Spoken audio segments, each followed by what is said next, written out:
deadly bee is spreading northward toward the United States. A scientific test of their aggressiveness was attempted in Brazil by bee expert Dr. Norman Gary. 500 bees or so have already come out. They're hitting my legs like crazy. I think we are overdoing this one for sure. They're all over my ankles. I'm going to have to move out. One stinging me through the top of the head.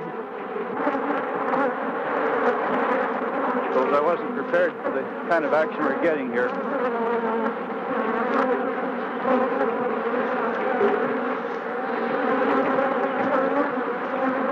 One just got inside my veil.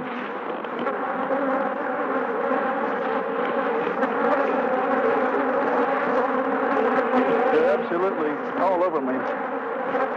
One's inside, two are inside my veil. One stung me in the ear.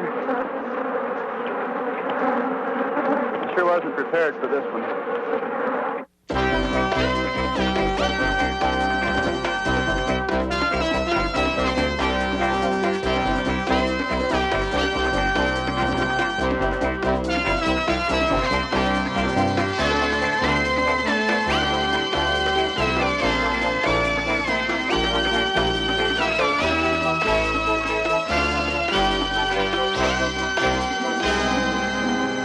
For 9,000 years, honeybees like these have served man willingly. Now that peaceful relationship is threatened by intruders.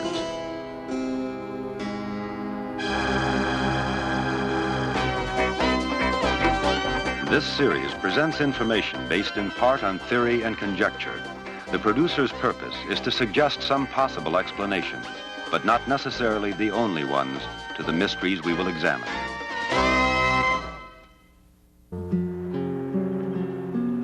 The majestic hills that surround Rio de Janeiro usually protect this beautiful city from the jungles beyond. On September 16th, 1965, however, a swarm of killer bees attacked in downtown Rio. In their frenzy, they bombarded anything that moved.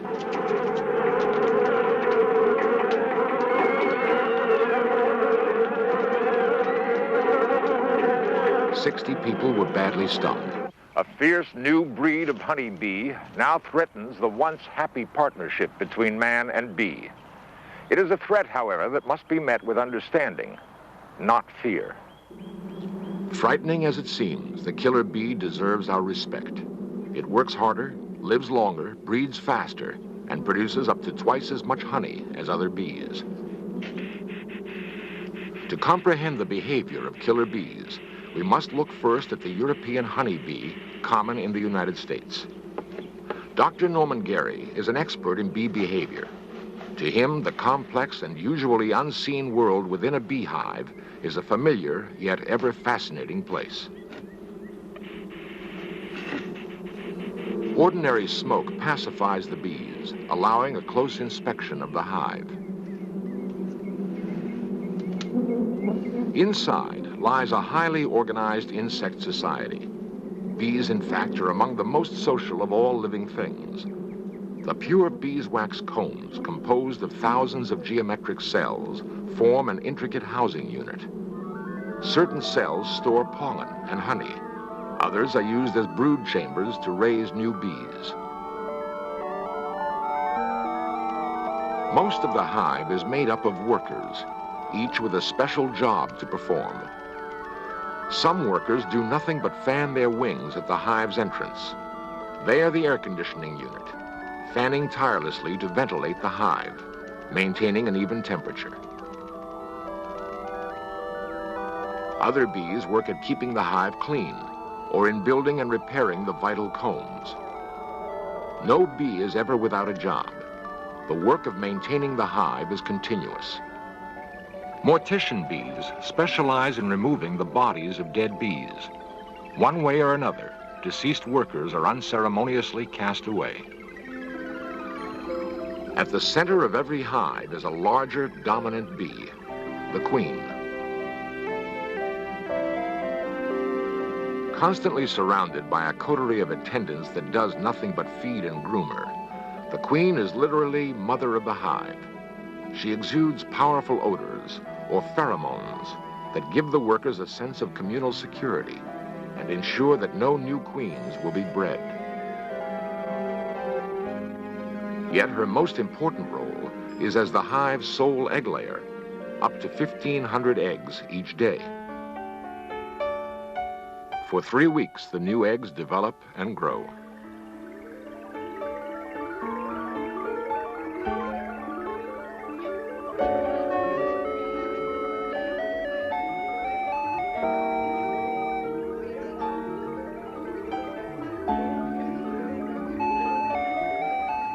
The bees emerge as fully formed adults.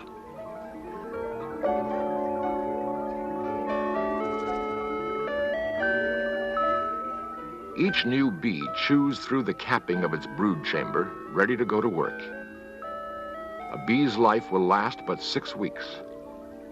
Yet before it joins the active hive, a young bee cleans its own brood chamber to make room for the next generation of young.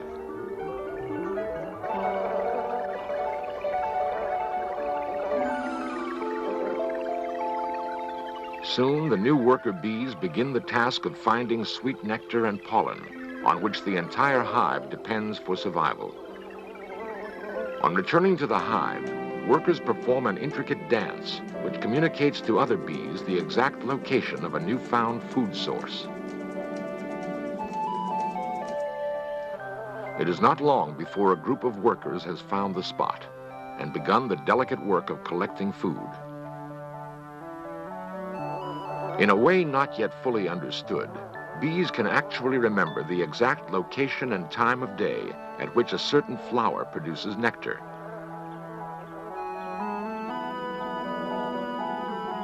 On returning to the hive, no worker gains easy admittance. It must first pass the scrutiny of a guard bee, a specialized worker who is constantly on the alert for unwanted visitors. Once inside, nectar is given to another worker. Later, it will be transformed to honey and stored. About once a year, the population of a hive begins to exceed its limits. The workers make preparations to produce a new queen. Meanwhile, at least half the colony gathers around the reigning queen. It is a phenomenon known as swarming. Suddenly, the swarm leaves the hive. They fly away and find a new place to live.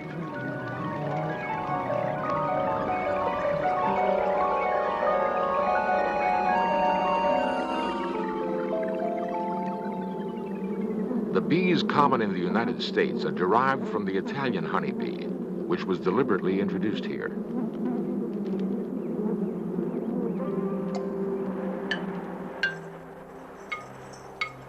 In Africa, there are also honeybees.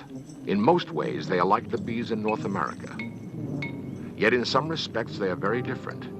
Thousands of years of evolution in a harsh environment has made them a nervous, nomadic race. They breed much faster and swarm more often than other bees. They also work longer, carry more nectar, and produce more honey.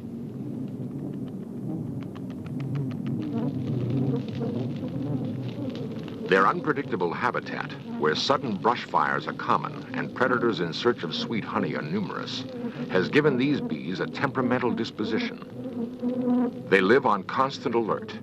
A sudden movement, a dark color, even the smell of carbon dioxide from the breath of a predator can send them into a stinging frenzy. Their alarm odors will draw every nearby colony to join the attack in a common defense of the hives.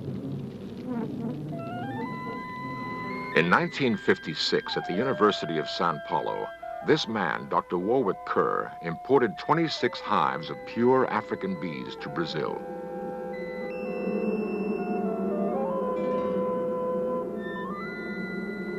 His purpose was to try to breed the perfect honeybee, a kind of super bee which combined the hard-working, high honey-producing aspects of the African bee with the docile characteristics of the European bee. The African bees were prevented from escaping by queen excluders, metal grills that allow workers to pass through, but keep the larger queen inside the hive. Bee experts from around the world frequently come to the University of Sao Paulo.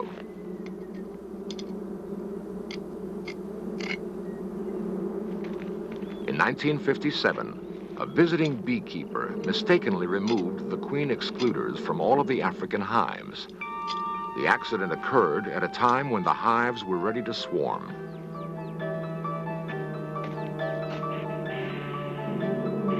With nothing to stop them, the African queens and their colonies easily escaped into the wild.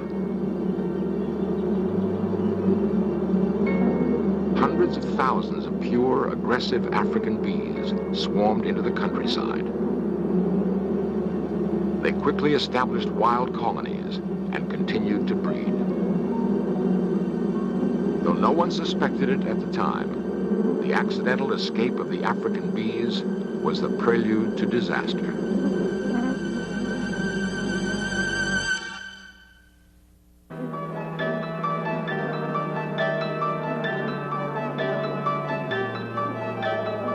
The dangerous African bees had been released into an ideal environment. Highly aggressive, they met little competition.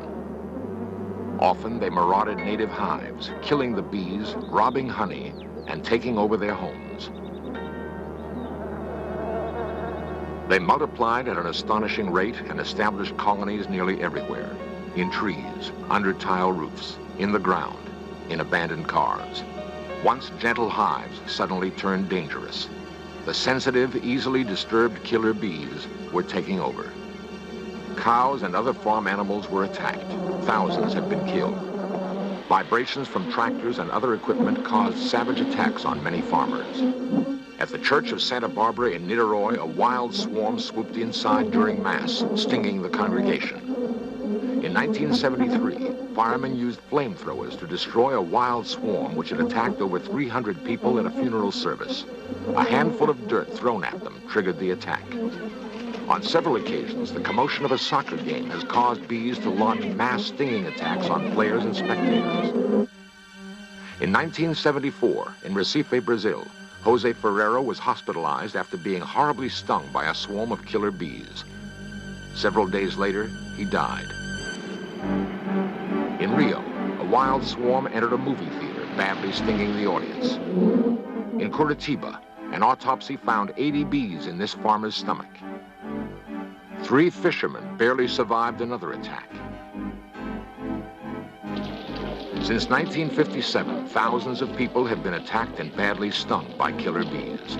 At least 300 people have died. Today, at the University of Sao Paulo, where the bees were set free, scientists are using genetics to try to solve the problem that genetics created. Using various types of bees, bold and intriguing experiments are being attempted. All are focused on taking the killer instinct out of the killer bee. One technique is artificial insemination.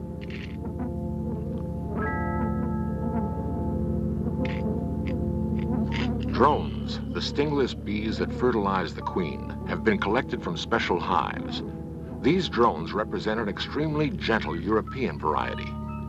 One by one, they are carefully removed. Each drone is gently compressed to reveal part of its reproductive system.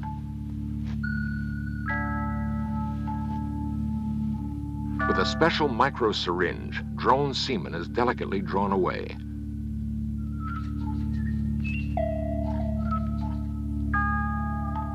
Meanwhile, an anesthetized killer queen bee is prepared for artificial insemination. The syringe containing semen from the drone is inched into position. Slowly, the captive queen is inseminated. Her genetic character is thus deliberately altered by science. The queen is then introduced into a hive. If the experiment is successful, the queen's eggs will bear a gentler bee. The hive will become less aggressive. Yet such experiments have had little impact.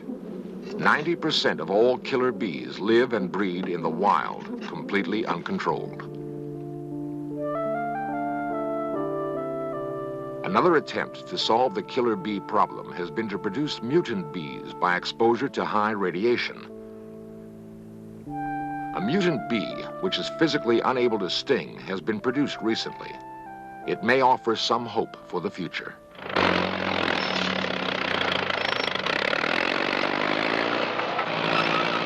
In the movie Savage Bees, Dr. Norman Gary reenacted an actual killer bee attack.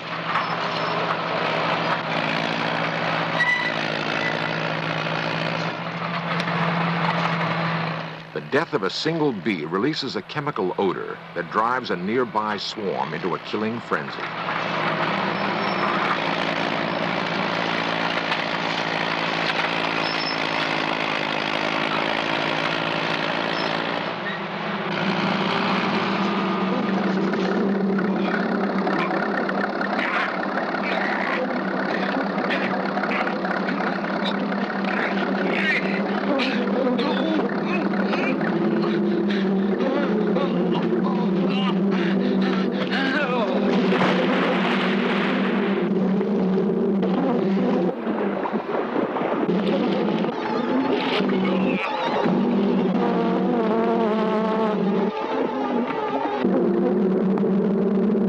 Since the escape of this bee near Sao Paulo in 1957, the bees have rapidly migrated throughout most of South America.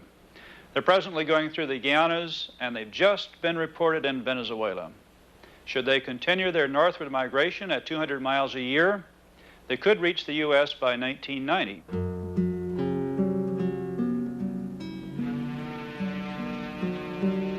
Killer bees could reach the United States much sooner, simply by stowing away on a ship bound for our shores. In 1972, at Richmond Harbor near San Francisco, a swarm of bees was found aboard a freighter. Before they spread, they were destroyed. The world's top experts identified them as killer bees. It turned out later they were mistaken. The problem is that killer bees and the honey bees common in the United States are nearly identical. As a result of the Richmond Harbor incident, a sophisticated technique to identify killer bees was invented. Wings and other body parts of suspect bees are carefully dissected.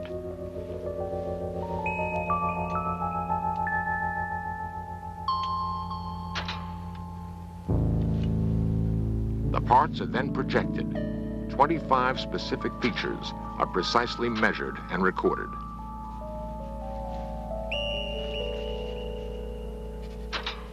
The information is fed into a computer for analysis and an answer. It is the only way known to distinguish a normal bee from a killer.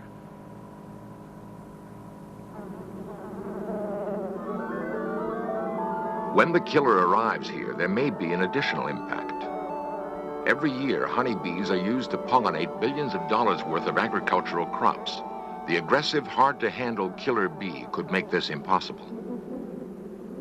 The killer bee now predominates in most of South America, and it's spreading fast, quickly liquidating the few docile colonies that remain.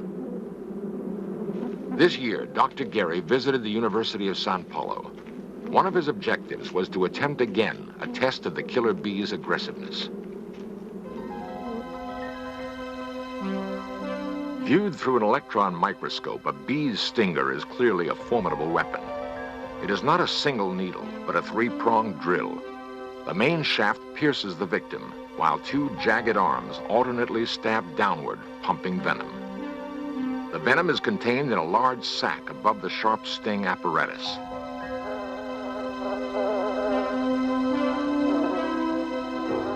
Once inserted, the stinger will keep working until all the venom is pumped in. Wearing a special protective suit, Dr. Gary began the test. All that was required to arouse the bees was to dangle a black leather patch at the hive entrance. Killer bees react violently to black. The second patch on Dr. Gary's chest measures the intensity of the attack. 200 bees around my veil. The patch now is being stung. There must be 50 bees already have stung this patch on my chest. I'll continue to get them out. This is the maximum response. So far, I have received no stings. I hope at this moment there are no openings in my veil.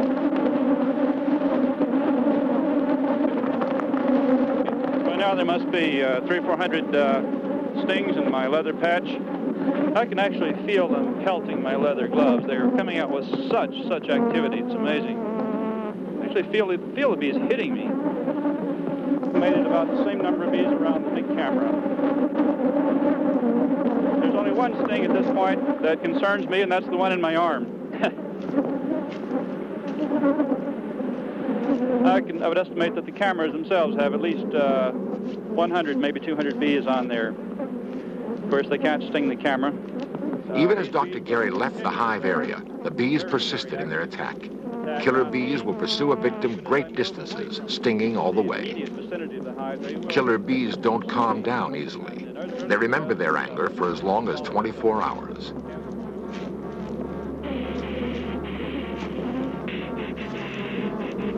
Long after the experiment was over, 500 yards away from the hives, even smoke would not stop numerous bees from continuing their attack.